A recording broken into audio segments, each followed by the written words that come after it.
Galaxy's Edge reservations came and went. They were gone in less than 2 hours. But Disney screwed up. They screwed up big time. But luckily, Ashley's persistent, I am persistent, and we might be able to help.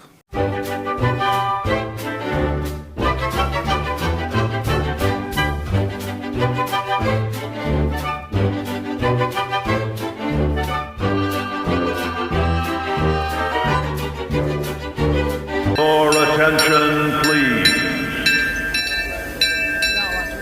What is shaking, everyone? Welcome back. It's been a while since we've been face-to-face or screen-to-screen, however you want to say it. So today's going to be kind of a catch-up, let you know what's going on, how our last trip went, and we have a couple major details or major announcements in regards to Galaxy's Edge reservations. So I'm going to save that Galaxy's Edge information till the end of this video, but our trip was fantastic. We had so much fun doing things that we had never done. I had mentioned it numerous times throughout the weekend, or throughout all these videos, that our theme was to do things we hadn't done before. We had never actually done a food trip around the Food and Wine Festival. We'd never eaten at the Jazz Kitchen. We tried different foods that we normally haven't before. I mean, I tried lamb at the World of Color dining package. We tried things that we hadn't done before.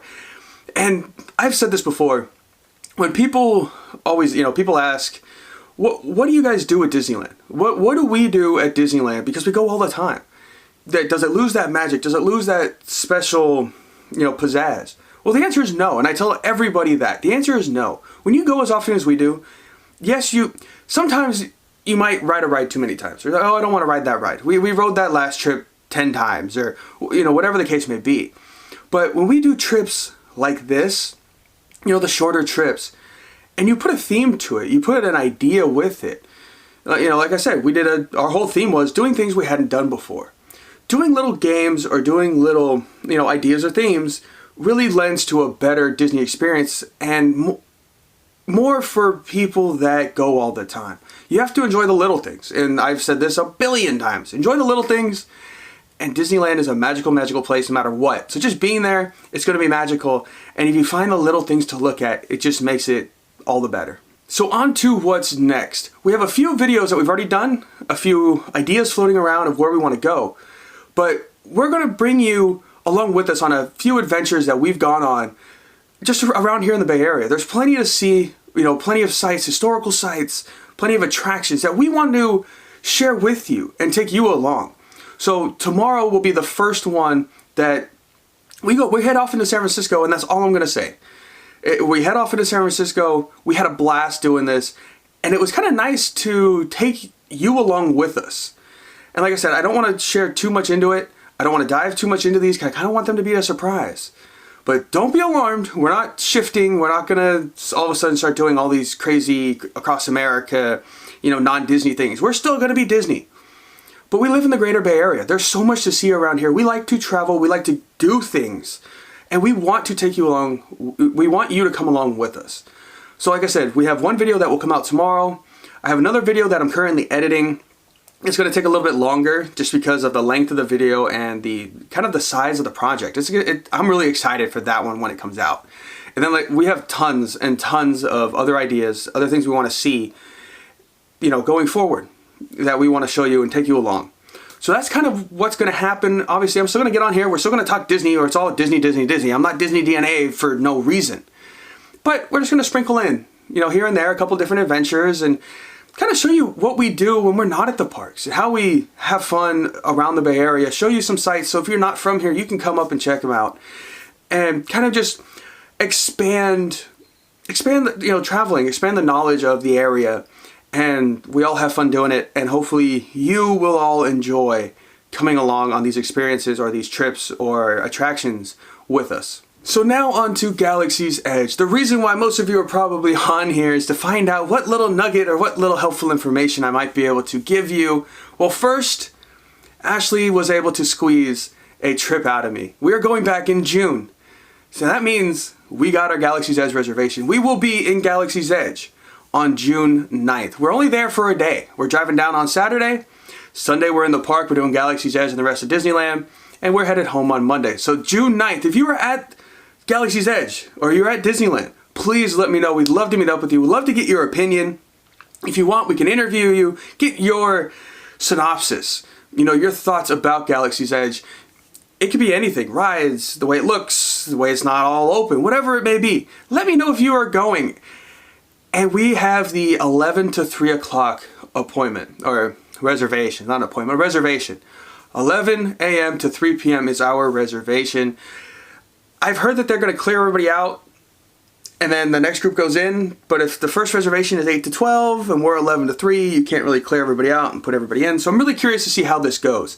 And I'm kind of happy we're not going right away. If there's issues, Disney can fix them, coordinate a little better, and then here we are, we're going. So June 9th, if you are going, please let me know, especially if you're going from the 11 to 3 p.m. time slot. I'd love to, talk to you, meet you, get your opinion about Star Wars Galaxy's Edge. So speaking of Galaxy's Edge reservations, it was a week ago that Disney put them up online, made them available.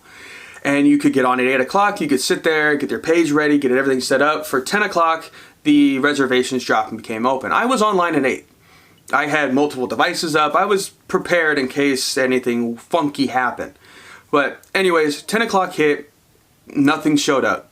Finally, about 10:25, it finally popped up. Here you go, here, get your reservation. I clicked my reservation. I knew I wanted the 9th. I didn't want the morning, so I said, okay, we'll take 11 to 3. Got everything set, submit, cool, okie dokie. I made sure you get a confirmation email. I made sure I got that. And then I went to sleep because I work graveyards. I got to sleep sometime. I woke up, checked the email, checked the details of everything, and realized it just said my name. It was just a reservation with my name on it. Didn't have Ashley's, nothing else. And I thought, well, maybe it's just because it was my account. It's just whoever tags along with you, yada, yada, yada. Didn't think too much of it. Then I started panicking. I drastically started panicking and worrying that it was just my name. I was reading more of the descriptions, more of the, the issues, or not the issues, but the terms, all that kind of stuff. And it really started to seem like I left Ashley out. And there's no additions, there's no modifications, there's no canceling, none of that. All of a sudden I realized I was screwed. I mean, I was afraid that Ashley wasn't going to be able to get into this, or, I probably wouldn't go in unless she was like, no, just go. I would feel horrible about that. So then we started digging. Ashley came home from work. We started digging around social media. I was digging on Twitter. She was digging on Facebook. We found a lot of people, a lot of guests that had issues with the reservation process.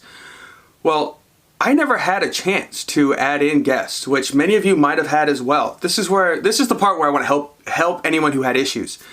I never got a screen that said how many guests and who those guests would be. It literally just popped up. Here are the days, pick your time. I did that. Here's the day I picked. Here's the time I wanted. I clicked confirm, and it just automatically said, okay, you're booked. Here's your confirmation. Here's the email. Here's your confirmation number. There was no review. There was no spot to put. I didn't even have to enter my name. I literally signed into my account, picked my day, my time, and I was done. And I think it literally took me 5 seconds, it seemed like, to do this. So if you had problems, this is the part. If you have problems, contact Disney. If you made a reservation, go to your email, the email confirmation. At the very bottom, there is a phone number, a help phone number. Call that number. It is the Galaxy's Edge reservation kind of hotline. It's all Disney, but it's the Galaxy's Edge reservation hotline. And we did this on Thursday night when I realized it. Sat on hold for an hour.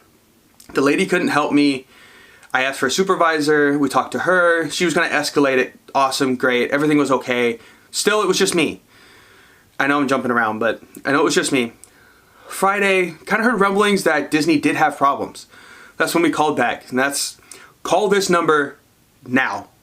You watching this, pause the video, call the number that is in your email, of your confirmation email. Number at the bottom. It says, like, for help, call this number. You can just call Disney themselves, but call that number. Is directly Star Wars reservations. Disney did in fact have problems with multiple mobile devices. Anyone on the computer didn't really have problems, but they did have issues on the mobile devices. We called back on Friday. Voila, we got through. The lady was super nice. You can add one guest.